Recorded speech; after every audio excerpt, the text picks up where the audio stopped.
باسم الہی میں یا رحمن الرحیم یا وکیلو دا ٹرسٹی، اے بڑے کارساز و مددگار۔ وقال حسبنا اللہ نعم الوکیل، تمام تعریف و توصیف و تمجید و ستائش اس رب العالمین کے لیے جو وحدہ لا شریک ہے، جو خلاق کائنات ہے، اور عنوان آج حقیق عرفان میں اسماء الحسنی یعنی مظہر صفات خداوندی میں جو اسم کے آج ذکر کرنے جاتے ہیں، آئیے سیکھتے ہیں کہ پروردگار عالم ہمیں کیا سکھانا چاہتے ہیں۔ تو سب سے پہلے حقیق عرفان میں آپ تمام سامعین و ناظرین کی خدمت میں سلام اور خوش آمدید۔ عزیزم، وکیل کا لفظ عام طور پر بہت مشہور ہے، اور ہم سیکھتے ہیں کہ یہ فہرست اللغات صفحہ 1414 یعنی 1414 میں، اور اس کے مطابق ہم چلیں گے۔ پورے قرآن شریف میں 11 مقام پر آیا ہے، اور کتاب مقدس میں یہ 38 مقام پر ہے، لیکن وقت کے طوال کے ساتھ چونکہ ذخیرہ الفاظ کافی ہیں، اس سے متصل ہو کر کے ہم چلیں گے کہ آپ کی خدمت میں سب سے پہلے جو ہم پیش کرنے جا رہے ہیں وہ یہ ہے کہ وکیل کے لغوی معنی کیا ہیں۔ عام طور پر وکیل کس کو کہا جاتا ہے؟ عربی، فارسی اور اردو میں یہ لفظ مستعمل ہے، استعمال میں آتے ہیں۔ مختار، قائم مقام، نائب یا وہ شخص جس کے سپرد اپنا کام کیا جائے یا دیا جائے۔ سند یافتہ وکیل یا قانون دان کو بھی وکیل کہا جاتا ہے۔ بعض کا یہ پیشہ بھی ہوتا ہے، یعنی کسی مقدمے کی پیروی کرنا۔ اور وکیل دو طرح کے ہوتے ہیں تو 3 طرح کے، لیکن 2 بہت مشہور ہیں۔ ایک وہ وکیل ہے جو سرکاری وکیل کہلاتے ہیں، وکیل سرکار، حکومت کی جانب سے مقدمہ کی پیروی کرنے والا جو ہوتا ہے اس کو وکیل سرکار کہتے ہیں۔ اور جو عام طور پر ہوتا ہے یعنی وکیل عام، ایسا کارندہ جسے ہر بات کا پورا اختیار ہو، یعنی مختار بنایا جائے، مختار عام ہو۔ پھر ایک محاورہ بھی اردو زبان میں آتا ہے کہ وکیل کر لیا یا وکیل کھڑا کیا، یعنی کہ مقدمے کی پیروی کے لیے کسی کو اپنا وکیل مقرر کرنا۔ اور چوتھی بات یہ ہے کہ وکیل ایک اور بھی ہوتا ہے جو نکاح نامہ میں ہوتا ہے۔ یہ میں تمام اپنے ان سامعین و ناظرین کی خدمت میں، اور تھوڑی سی توجہ نئے جوڑوں کے لیے جو نئے ازدواج زندگی سے منسلک ہونے جا رہے ہیں، انہیں بھی ہم توجہ دلانا چاہتے ہیں۔ اس فارم میں کبھی بھی آپ کو نکاح سے پہلے نہیں دکھایا گیا کیا لکھا ہے، اس میں کیا فارم میں کیا کیا بھرنا ہے۔ وہ عین اس وقت جب بارات آ چکی ہوتی ہے، اس وقت قاضی صاحب بھی آتے ہیں یا نکاح خواہ آتے ہیں، فوری سارے کالم پورے کرتے ہیں۔ لیکن میں جو آپ کو توجہ دینا چاہتا ہوں وہ اس کالم نمبر یا پہلی صفحہ پہ جو کالم نمبر ہے یا جو ہے وہ 7، 8، 9 اور 10، یہ 4 کی طرف میں آپ کو اشارہ دلانا چاہتا ہوں۔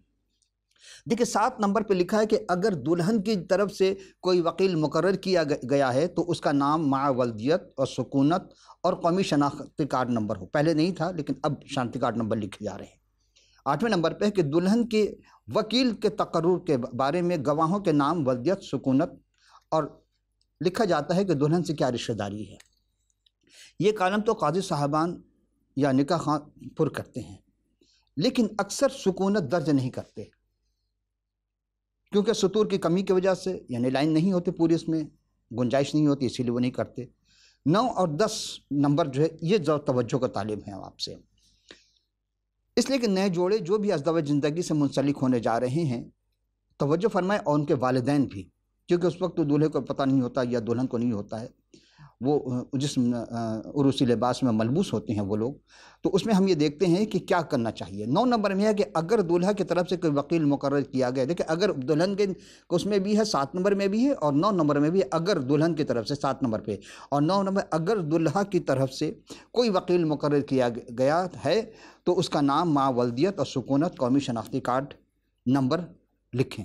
لیکن ہم نے دیکھا اکثر، آپ کسی بھی نکاح سے اٹھا لیں، کسی کا بھی نکاح، آپ اپنا نکاح نامہ خود دیکھ لیں کہ یہ کالم تو قاضی صاحبان نکاح خواہ کبھی بھی پر نہیں کرتے کہتے نہیں ضروری نہیں ہے. جب آپ ان سوال کریں کیوں نہیں پر کرتے کہ جی لڑکا تو چونکہ مجمع میں بیٹھا ہے محفل میں اسی لیے ضروری نہیں ہے, لڑکی چونکہ محفل کے باہر ہے اسی لیے اس کا ضروری ہے. تو پھر کالم میں کیوں لکھا گیا اگر مقرر کرنے چاہیے دونوں کی طرف سے؟ کیا ایک وکیل ایک ہی وقت میں دو مقدمات کو ایک کو ہی دو مقدمات میں کیسے پیروی کر سکتا ہے؟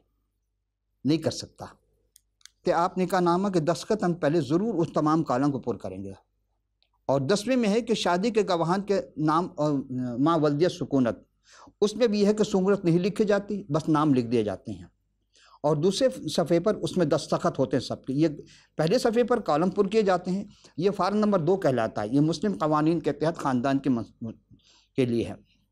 پھر ہم غور کرتے ہیں کہ اور خاص طور پر ہم ان دلہن اور کے والدین کی طرف توجہ دلانا چاہتے ہیں کہ دیکھیں سیریل نمبر 16 جو پہلے پیج سے شروع ہوتا ہے یا بعض دوسرے پیج میں ہے, اور 31 نمبر تک دیکھتے چلے جائیں, وہ سارے کے سارے نکاح خواہ جو ہے نکاح سے پہلے بلینک چھوڑ دیتے, خالی چھوڑ دیتے, پر نہیں کرتے ہیں کوئی بھی.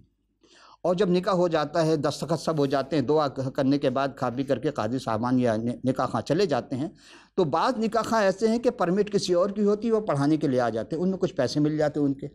اور اصل جو نکاح رجسٹرار ہوتا ہے اس کے پاس وہ فارم جمع کرتے ہیں. اسی لیے دیکھیں گے ایک فارم پہ لکھتے ہیں اور باقی 4 فارم پہ سائن دیتے ہیں. باقی 4 فارم جو ہوتے ہیں وہ قاضی صاحب جو اصل ہے وہ خود پر کرتے ہیں. اور پھر چونکہ نکاح کی جو رقم دی جاتی ہے قاضی صاحبان کو معاوضتاً لیتے ہیں, جتنے بھی وہ لے لیں, وہ لڑکے کی طرف سے دی جاتی ہے. اور دستخط کرنے کے بعد وہ لڑکے کو لڑکی کے جتنے بھی حقوق ہوتے ہیں 16 سے لے کے 31 تک, سیریل نمبر شمار نمبر 16 سے لے کر 31 تک سب کو قلم زد کر دیتے ہیں, کاٹ دیتے ہیں اسے. یہ کوئی ضروری نہیں. جب آپ پوچھیں گے تو کہیں گے جی ہم کیا نکاح توڑوانا چاہتے ہو؟ کیا کوئی والدین ایسا کر سکتا ہے کہ نکاح کرنے کے بعد بیٹی کا نکاح توڑوائے؟ یہ کس نے اس قاضی صاحب کا حق دیا؟ صرف اس لیے کہ لڑکا والا پیسہ دیتا ہے, لڑکی والے پیسہ نہیں دیتے, اس لیے اس کو قلم زد کر دیتے ہیں. کتنی افسوس کی بات ہے. ممکن ہے ہماری اس گفتگو سے بہت سے قاضی صاحبان یا نکاح خواہ ناراض بھی ہوں گے, لیکن حق بات یہ ہے کہ آپ خدا کو حاضر ناظر جان کر سارے قراروں کو پورا کریں, فارم کے ہر چیز کو پر کریں.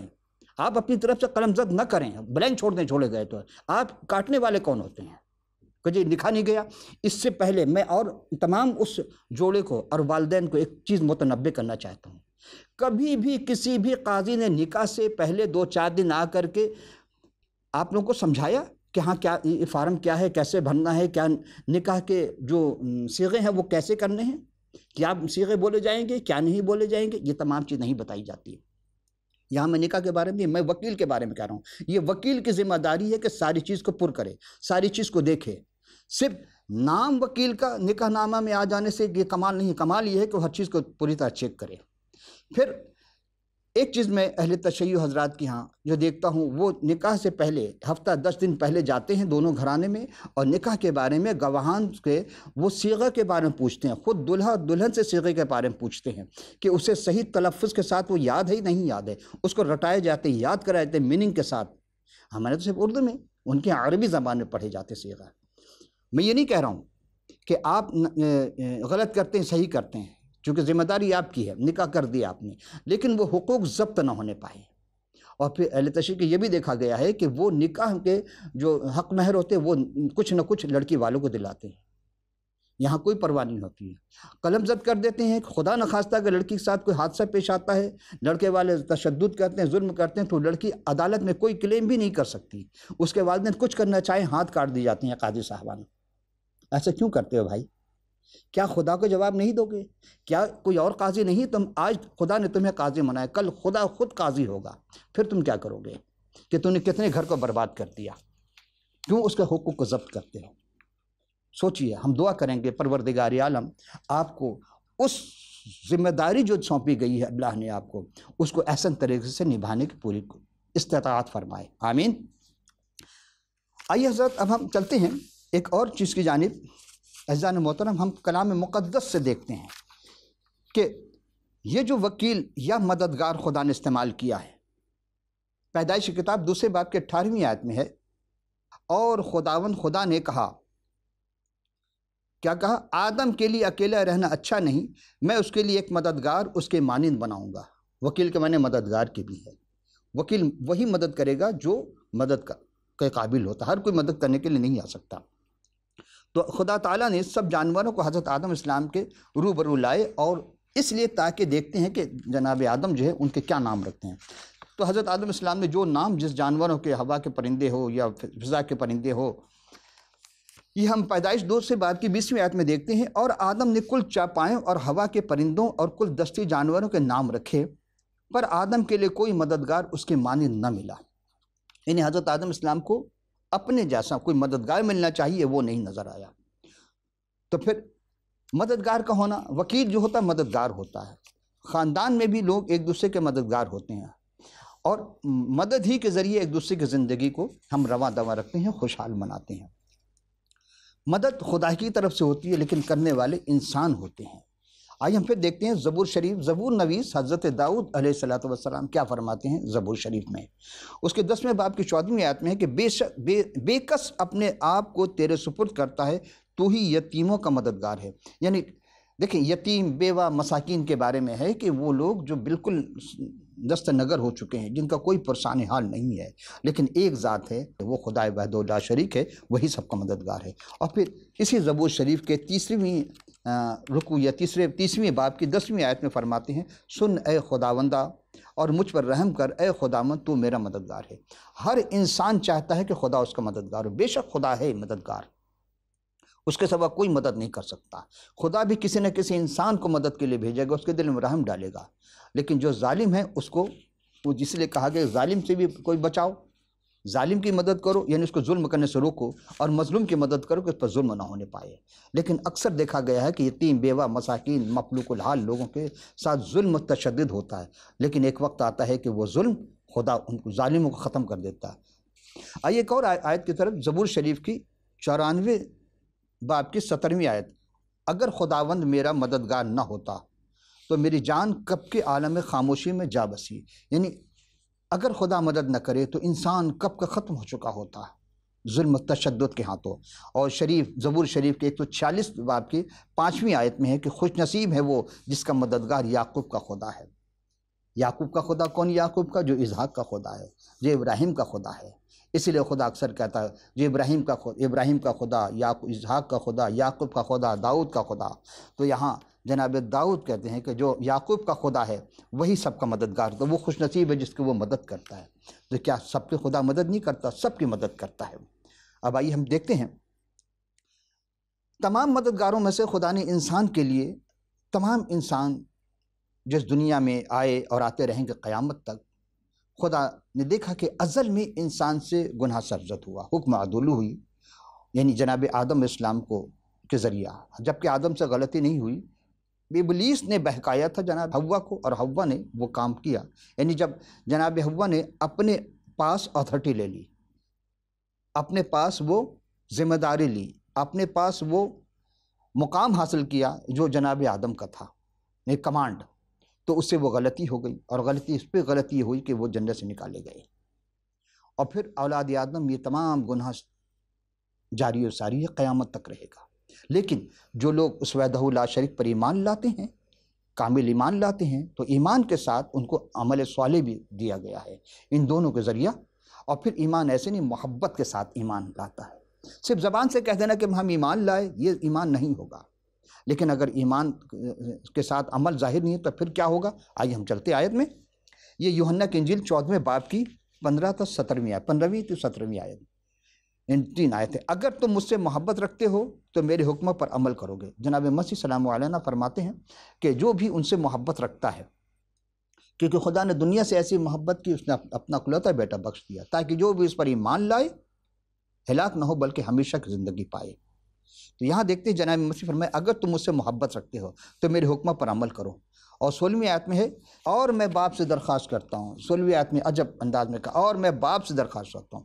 یہاں دوسرے رخ، یعنی جناب مسیح کو پروردگار عالم کی جانب سے 2 فطری چیزیں عطا کی گئی تھیں، ایک الہی صفات تھی ان کے اندر اور ایک بشری صفت تھی۔ تو جب وہ بشری صفت استعمال کرتے تھے تو وہ اللہ تبارک تعالیٰ کو باپ کہہ کے پکارتے تھے کہ اور میں باپ سے درخواست کروں گا تو وہ تمہیں دوسرا مددگار بخشے گا کہ ابد تک تمہارے ساتھ رہے۔ یعنی انسان جو بھی دنیا میں رہے گا، جب تک رہے گا تو وہ مددگار اس کے ساتھ ابد تک رہے گا. یعنی روح حق، اب وہ مددگار کس شکل میں ہے؟ روح حق کی شکل میں ہوگا، روح القدس کی شکل میں ہوگا، جسے دنیا حاصل کر نہیں سکتی. یعنی دنیا دار جو ہیں اس روح الحق کو بالکل حاصل نہیں کر سکتے. یہ کیا بات ہو گئی؟ کیوں نہیں حاصل کر سکتے؟ کیونکہ نہ اسے دیکھتے ہیں اور نہ جانتے ہیں. دنیا اسے دیکھ نہیں سکتی تو اسی لیے جان بھی نہیں سکتی. تم اسے جانتے ہو کیونکہ وہ تمہارے ساتھ رہتا ہے. جناب مسیح نے اپنے متعلق فرمایا کہ میں تمہارے ساتھ رہتا ہوں اور تمہارے اندر، وہ جب روح القدس ہوگا تو تمہارے اندر ہوگا. یعنی تمہارے اندر جتنی طہارت آئے گی، جتنی پاکیزگی آئے گی، جتنی لطافت تم اپنے روح میں حاصل کرتے چلے جاؤ گے. گویا کہ جس طرح اہل تسلسل میں وہ جو سلسلے والے ہیں، وہ جب مرید ہوتے ہیں اپنے پیر کے ہاتھ میں ہاتھ رکھ یا کپڑا پکڑ کر وغیرہ مرید جو ہوتے ہیں تو رفتہ رفتہ وہ انہیں طہارت کی باتیں بتاتے ہیں، سب کچھ کرتے ہیں. لیکن وہ پھر وہ ایک درس عجب ہے کہ وہ پیر کو اپنا خدا سمجھنے لگتے ہیں، جو یہ شرک کے مقام پر آ جاتا ہے. ممکن ہے بہت سے لوگ کہیں گے نہیں میں نہیں کر سکتا، ہمارے یہاں ہے نہیں ہے دبے الفاظ میں ہے کہیں نہ کہیں. پھر وہ کیا کہتے ہیں جی یہ تو یہ شخص اتنا آگے چلا گیا ہے کہ یہ فنا فی مرشد ہو گیا ہے، پھر فنا فی رسول ہو گیا، پھر فنا فی اللہ ہو گیا، بقا باللہ ہو گیا. یہ ساری باتیں ہوتی ہیں، لیکن عزیزو فنا فی اللہ بقا باللہ کی منزل وہی ہے، وہی عطا کرتا جو بقا کی منزل پر ہو، جو فنا کے بعد بقا کی منزل پر آیا ہو. اور ایک ہی ہستی ہے، وہ جناب مسیح سلام علیہ ہے. آئیے ہم دیکھتے ہیں کہ کیا فرماتے ہیں. یعنی روح حق جسے دنیا میں حاصل نہیں کر سکتی، دنیا کبھی حاصل نہیں کر سکتی، کیونکہ اس نے نہ اسے دیکھتی ہے اور نہ جانتی ہے. تم جانتے ہو کیونکہ وہ تمہارے ساتھ رہتا ہے اور تمہارے اندر ہوگا. پھر آئیے ہم چلتے ہیں یوحنا 16 باب کی 4 سے 7 آیت کی جانب. اور میں نے شروع میں تم سے یہ بات اس لیے نہیں کی، اب جناب مسیح کا وقت آ گیا. کیوں آئے جناب مسیح؟ اس لیے تاکہ گناہ گاروں کو اس کے گناہ سے معافی دلانے کے لیے.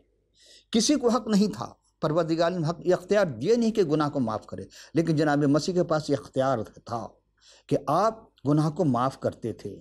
آپ نے اکثر ہماری گفتگو میں اسماء الحسنی میں سن چکے ہیں کہ جتنے لوگ ایمان لائے تو آپ کہتے جا تیری ایمان نے تجھے شفا بخشی اور تیرے گناہ معاف ہوئے. گناہ یہی باتیں یہودی اس وقت کے فقیہ فریسی حیران رہ جاتے، دل میں کہتے تھے کہ یہ کون ہوتا گناہ کو معاف کرنے والا. لیکن آپ نے کہا کہ نہیں، یہ کہنا آسان ہے کہ گناہ معاف ہو، یا یہ کہنا آسان ہے کہ اٹھ اور اپنی چارپائی لے کر چل. معجزہ ہی کافی نہیں، معجزہ اپنی جگہ، لیکن اصل بات یہ تھی کہ گناہ سے نجات دلانا، ابلیسی حملوں سے نجات دلانا، یہ کوئی نہیں کر سکتا تھا، یہ سوائے مسیح سلام علیہ کے. آج بھی جو لوگ توبہ کرتے ہیں اور جناب مسیح کو قبول کرتے ہیں تو روح القدس اس کے ساتھ ہوتی ہے، روح القدس کے سہارے وہ چلتے ہیں. آئیے ہم دیکھتے ہیں کہ انہوں نے کیا فرمایا تھا کہ میں نے شروع میں تم سے یہ باتیں اس لیے نہ کہیں کہ میں تمہارے ساتھ تھا، مگر اب میں اپنے بھیجنے والوں کے پاس جاتا ہوں. کوئی مجھ سے یہ نہیں پوچھتا کہ تو کہاں جاتا ہے، اور یہ بات انہوں نے پہلے نہیں کہی، لیکن کہنا اشارے میں ضرور کہا تھا کہ اگر تم اس ہیکل گرا دو تو 3 دن میں اسے کھڑا کر دوں گا. وہ سارے پریشان تھے کہ 23 سال میں جناب سلمان نے اس ہیکل کو بنایا، یہ 3 دن میں کیسے کھڑا کرے گا. انہوں نے اپنے بارے میں کہا اس ہیکل کو تم گرا دو تو میں 3 دن میں کھڑا کر دوں گا. اور جناب مسیح کو جب مصلوب کیا جاتا ہے اور پھر آپ نے قبر میں رکھا جاتا آپ کے جسد اقدس کو، وہ جسم مبارک کو، تو تیسرے دن کے بعد یہ تمام باتیں ہم آپ سے کی خدمت میں پیش کر چکے. یہاں یہ مطلب ہے کہ بلکہ اس لیے کہ یہ باتیں میں نے تم سے کہیں کہ تمہارے دل غم سے نہ بھر جائے، کہ تم رنجیدہ نہ ہو جاؤ، افسوس نہ کرنا. لیکن میں تم سے سچ کہتا ہوں کہ میرے جانا تمہارے لیے فائدہ مند ہوگا. یعنی اب جناب مسیح کی واپسی ہو رہی ہے، یہ پہلی آمد کی باتیں کر رہے ہیں آپ. اور کیونکہ اگر میں نہ جاؤں گا تو مددگار تمہارے پاس نہ آئے گا، لیکن اگر میں جاؤں گا تو اسے تمہارے پاس بھیج دوں گا. عزیزان محترم، اللہ مددگار، روح القدس مددگار اور جناب مسیح خود مددگار رہے. یوحنا پہلا یوحنا اس کے 2 باب کی 1 اور 2 آیت میں اے میرے بچوں، یہ بات میں تمہیں اس لیے لکھتا ہوں کہ تم گناہ نہ کرو. دیکھیں سب سے پہلی بات کہ گناہ کرنا، بھئی جناب مسیح نے فرمایا کہ گناہ کے بارے میں سوچنا بھی نہیں. اگر تم نے کسی گناہ کے بارے میں سوچ لیا گویا تم کر گئے، تو سوچو بھی نہیں. وہاں یہ پابندی ہے. یہ اصل تصوف جناب مسیح پیش کر رہے ہیں کہ دیکھو گناہ کے بارے میں سوچو بھی نہیں کہ توبہ استغفار پڑھنا پر نہیں، سوچو نہیں گناہ کے بارے میں، بلکہ اگر کوئی گناہ کرے تو باپ کے پاس ہمارے ایک مددگار موجود ہے، یعنی خدا نخواستہ کہ تم سے گناہ سرزد ہو جائے۔ انسان ہے، غلطی کر سکتا ہے، ہو جاتی ہے، غلطی ہوتی رہتی ہیں، یعنی یسوع المسیح راست باز ہے، ان جیسا راست باز کوئی نہیں۔ اور مسیح ہمارا مددگار پھر کیسا ہوا؟ اگر ہم اس کے حکم پر عمل کریں گے تو کیا ہوگا؟ تو اس سے ہمیں معلوم ہوگا کہ ہم اسے جان جائیں گے۔ آپ جتنے زیادہ خدا کے قریب آنا چاہتے ہیں تو جناب مسیح سے کے متعلق ہی ہے باتیں ہیں ساری، کہ پھر ہم اس نیک عمل کے ذریعے، ایمان کے بعد نیک عمل کے ذریعے ہم جب وہاں تک پہنچیں گے تو ہمیں معلوم ہو جائے گا کہ ہم جان جائیں کہ ہم کہاں ہیں، خدا کیا ہے۔ روح القدس آپ سے بات کرے گا، خدا آپ سے بات کرنا چاہتا ہے، بتانا چاہتا ہے، آپ کو کچھ گائیڈ لائن دے گی۔ تو جو کوئی جان کر کہتا ہے کہ میں اسے جان گیا اور اس کے حکموں پر عمل نہیں کرتا، یعنی اس کے اعمال سے ظاہر نہیں ہوتا کہ ہاں وہ ایسا ہے کہ وہ جناب مسیح پر ایمان رکھتا ہے، جانتا ہے اس علموں کے حکموں کے متعلق، تو گویا کہ وہ جھوٹا ہے، اس میں سچائی نہیں ہے، دو ٹوک بات، لپٹی لپٹائی بات نہیں ہے خدا کے کلام میں۔ وہ جس نے جو کیا ہے پوری ہر چیز اعتبار سے، اچھا کیا تو اچھا بھی لکھا ہے، اور جس نے برا کیا یا برا چاہا وہ بھی لکھا گیا اس کلام مقدس میں۔ اس لیے آپ سے بار بار ہم آپ کی خدمت پیش کرتے ہیں کہ کلام کے مقدس کا مطالعہ لازمی ہے۔ اب آئیے 5ویں آیت میں ہے کہ ہاں جو کوئی اس کے کلام پر عمل کرے اس میں یقیناً خدا کی محبت کامل ہو گئی، یعنی ہمیں اسے معلوم ہوتا ہے کہ وہ ہو جائے گا۔ یہاں ہم نے ایک بات پیش کی کہ جناب مسیح راست باز ہیں، تو یہاں ہم دیکھتے ہیں کہ راست باز کا مددگار، یعنی اس خداوند متعال کے ساتھ ہماری جو ڈیلنگ جو ہوگی، جو ڈیل ڈول میں جو واقفیت ہے، وہ جانتا ہے کہ ہم خاک ہیں، رب العالمین کو معلوم ہے ہم خاک ہیں اور ہم مر جائیں گے تو خاک ہو جائیں گے۔ وہ ہے نا کہ جب انسان مر جاتا ہے تو 3 دفعہ مٹی ڈالی جاتی ہے، مِنْهَا خَلَقْنَاكُمْ وَفِيهَا نُعِيدُكُمْ وَمِنْهَا نُخْرِجُكُمْ تَارَةً أُخْرَىٰ، یہ تو مٹی سے بنائے گئے، دوبارہ ملائے جا رہے ہو اور دوبارہ اسی سے اٹھائے جاؤ گے، تو اسی چیز کو تو خاک ہے اور خاک میں ملایا جائے گا۔ لیکن جو ایٹم ہے وہ کبھی ختم نہیں ہوتی، اور خدا جو ہے مردوں کا نہیں، زندہ کا خدا ہے، عدالت زندوں کے ساتھ ہوگی، جو اسے دوبارہ تمام ان جسم کو دوبارہ پروردگار زندہ کرے گا۔ یہ زمین، یہ آسمان سب ملیے میٹ ہو، سب کو لپیٹ دیا جائے گا، نئی زمین، نیا آسمان، نئی ساری چیزیں پیدا کرے گا رب العالمین۔ تو وہ کہتا ہے کہ اس لیے وہ جانتا ہے کہ ہم خاک ہیں، ہم سے غلطی ہوگی، اس لیے اس نے ناکامی کی صورت میں ہمارے لیے بڑی مہربانی کی، بہت بندوبست کیا۔ اگر کوئی گناہ کرے تو باپ کے پاس ایک مددگار موجود ہے جو یسوع المسیح کی شکل میں، اس کو اٹھا لیا گیا 40 دن کے بعد، اب وہ خدا کے داہنی طرف ہے، جو کسی شخص کے دوسری ضرورت کے وقت اس کے ساتھ دیتا ہے۔ جب ہم گناہ کرتے ہیں تو خداوند یسوع مسیح ہمارے لیے یہی کچھ کرتا ہے، وہ فوراً ہمارے پاس آتا ہے تاکہ ہمارے ساتھ ہماری رفاقت کو بحال کرے۔ ہم سے جو گناہ ہو گیا، لیکن ہم غور کریں، یہ نہیں کہا گیا کہ اگر کوئی اپنے گناہ کا اقرار کرے، ہمارے مددگار ہوتے ہوئے خداوند ہمیں ضرور اس مقام پر لانے کی کوشش کرتا ہے جہاں ہم اپنے گناہ کا اقرار کریں اور اسے ترک کریں۔ دیکھیں سب سے بڑی بات ہے گناہ ہو جائے اس کا اقرار کرنا، لیکن ہم گناہ کا اقرار اگر نہیں کرتے ہیں تو گویا ہم مجرم بھی ہے اور اکڑ گئے اور خدا کے بارگاہ میں کیا ہو گئے، جیسے ابلیس اکڑ گیا، آج تک وہ لعنتی ہے۔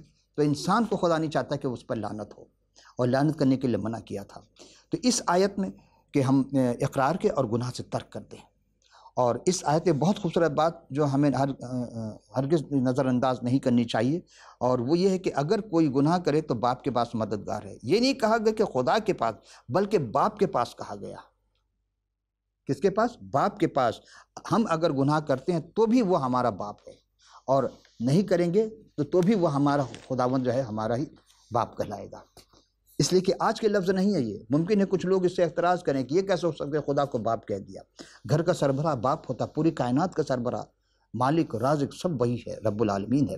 حقیقت یہ ہے کہ مبارک بات یاد دلائی جاتی ہے کہ اگر سچائی ایماندار کی زندگی میں گناہ اس سے رفاقت کو توڑ دیتا ہے، لیکن حق تعلق نہیں توڑتا۔ تو جب کوئی نئے سرے سے پیدا ہوتا ہے تو خدا کا فرزند بن جاتا ہے، اور اس وقت سے لے کر خدا اس کے باپ، اس وقت جب وہ توبہ کر لیتا ہے تو خدا باپ بن جاتا ہے، اور کوئی بات اس سے رشتے سے اثر انداز نہیں ہوتی، بلکہ پیدائش یا جنم یا ایسی چیز جس کو ہم ختم نہیں کیا جا سکتا ہے، ہم ختم کرنا چاہیں تو نہیں کر سکتے، جس کی نفی نہیں ہو سکتی۔ ایک باپ یا ایک بیٹا اپنے باپ کا نام بدنام تو نہیں کر سکتا۔ ہم قبول کر رہے ہیں اپنے خدا آپ باپ کو بدنام کرے، تو جب ایمان لانے کے بعد ہم خدا کو کیسے بدنام کر سکتے ہیں؟ لیکن پیدائش کی حقیقت کے باعث یہ ہوگا کہ پھر بھی بیٹا ہی رہتا ہے۔ غور کریں کہ یسوع مسیح راستہ باز ہے۔ بڑی اچھی بات یہ ہے کہ دفاع کرنے والا ہمیشہ راستہ باز ہونا چاہیے، اور جو راستہ باز دفاع کرے گا تو وہی ہوگا کہ اسے کوئی چھڑا نہیں سکتا، اسے کوئی گرفت نہیں کر سکتا۔ راستہ باز ہمیشہ راستہ بازی کی بات کرے گا۔ خداوند یسوع صرف ایک مددگار وکیل ہی نہیں ہے، بلکہ وہ ہمارے گناہوں کے کفارہ بھی ہیں۔ مطلب کیا ہے؟ مطلب یہ ہے کہ ہماری خاطر مر گئے، ہماری خاطر مصلوب ہوئے، اپنے ہمارے گناہوں کا بوجھ انہوں نے اپنے کاندھے پہ اٹھایا، اور اس نے ہمیں ہمارے گناہوں کے قصور سے رہائی دلائی، اور خدا کے سارے تقاضوں کو پورا کر کے رفاقت کی راہ کو انہوں نے ہموار حائل، جو راہ حائل تھی بہت دور تھی، اس سب کو دور کر کے خدا کے ساتھ ہمارا ملاپ کرا دیا۔ اور جناب مسیح خدا ہم پر رحمت اس لیے کر سکتا ہے کہ مسیح نے عدل کے ہر تقاضے کو پورا کیا۔ اور اکثر ایسا نہیں ہوتا کہ ایڈوکیٹ یا وکیل، چونکہ عنوان یہی ہے، اپنے موکل کے گناہوں کی سزا خود برداشت کرے۔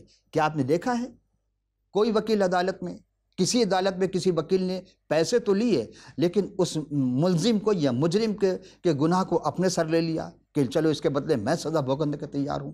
ہرگز نہیں۔ کسی نبی نے بھی نہیں کیا کہ ہاں اس کی سزا میں بھگتنے کے تیار ہوں۔ لیکن جناب مسیح سلام علینا واحد شخصیت ہیں، واحد ہستی ہیں، کامل انسان، کامل خدا، انہوں نے کیا کہا؟ سب سے زیادہ قابل ذکر بات یہ ہے کہ اس نے یہ ادائیگی اپنی قربانی دے کر کی، اپنے جان کا نذرانہ صلیب پر پیش کیا۔ اور آج بھی کہ صرف ہمارے گناہوں کے لیے نہیں بلکہ تمام دنیا کے گناہوں کے لیے آپ نے اپنا جان کا نذرانہ پیش کیا، اور آج بھی کہتے ہیں کہ اے دنیا کے لوگوں، تم گناہوں کے بوجھ سے دب چکے ہو، تھک ماند گئے ہو، آ جاؤ ہمارے پاس، میرے ہاتھ اب بھی کھلے ہیں، ہم تمہیں ویلکم کریں گے، مبارکباد کہیں گے، تمہارا گناہ کا بوجھ بہت بھاری ہے، میرے اوپر ڈال دو اور میرا جو ہلکا اسے لے لو۔ آئیے عزیزو، اس طرح کی گفتگو دعویٰ کسی نے نہیں کیا سوائے مسیح نے۔ تو کل بھی مسیح ہمارے وکیل تھے، آج بھی ہمارے مسیح ہمارے وکیل ہیں، اور جب قرب قیامت جب دنیا میں دوبارہ تشریف لائیں گے اپنے فرشتوں کے ساتھ، جلوہ افروز ہوں گے، حویدہ ہوں گے، تو اس وقت بھی وہ یہی چاہیں گے کہ لوگ جو ان کے ماننے والے ہیں ان کے وہ وکیل بنیں گے، اور ہیں وکیل وہ، جس طرح ہم نے کہا کہ وہ صرف ہمارے لیے نہیں بلکہ پوری دنیا کے لیے وکالت کر سکتے ہیں، لیکن شرط یہی ہے کہ ان پر ایمان لایا جائے۔ اب آپ پر ہے کہ آپ کیا چاہتے ہیں، نجات یا آگ اور گندھک کی جھیل؟ یہ انسان کے اپنے اوپر ہے کہ وہ کس طرف جانا چاہتا ہے۔ دیکھیں، ہر نیکی راستے پہ چلنے میں دشواریاں ہیں، ہر برے راستے پہ چلنے میں کوئی دشواری نہیں ہوتی۔ پروردگار عالم سے یہی دعا ہے کہ رب العالمین ہم سبوں کو کتاب مقدس کے مطابق ایمان اور عمل میں آراستہ کرنے کے توفیقات میں اضافہ فرمائے۔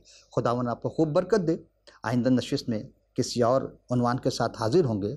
اسکرین پر ہمارے فون نمبر ہوں گے، ٹیلی فون نمبر ہوں گے، اسکائپ ہوں گے، سیل نمبر ہوں گے، یا ای میل ایڈریس ہوں گے۔ آپ کو جو سہولت ہو کسی قسم کے بھی، آپ ہمیں ضرور اپنے کمنٹس بھیجیے، ضرور آپ اپنے سوالات جو بھی آپ کے ذہن میں ابھرتے ہیں آپ ضرور بھیجیے، اور کتاب مقدس کی جس کو ضرورت ہو وہ ضرور بھیجے، تاکہ ہم آپ کو کی خدمت میں فی سبیل اللہ کتاب ارسال کر سکیں۔ دامن وقت میں گنجائش نہ رہی، پھر ملاقات ہوگی، اس وقت اجازت، خدا حافظ ناصر۔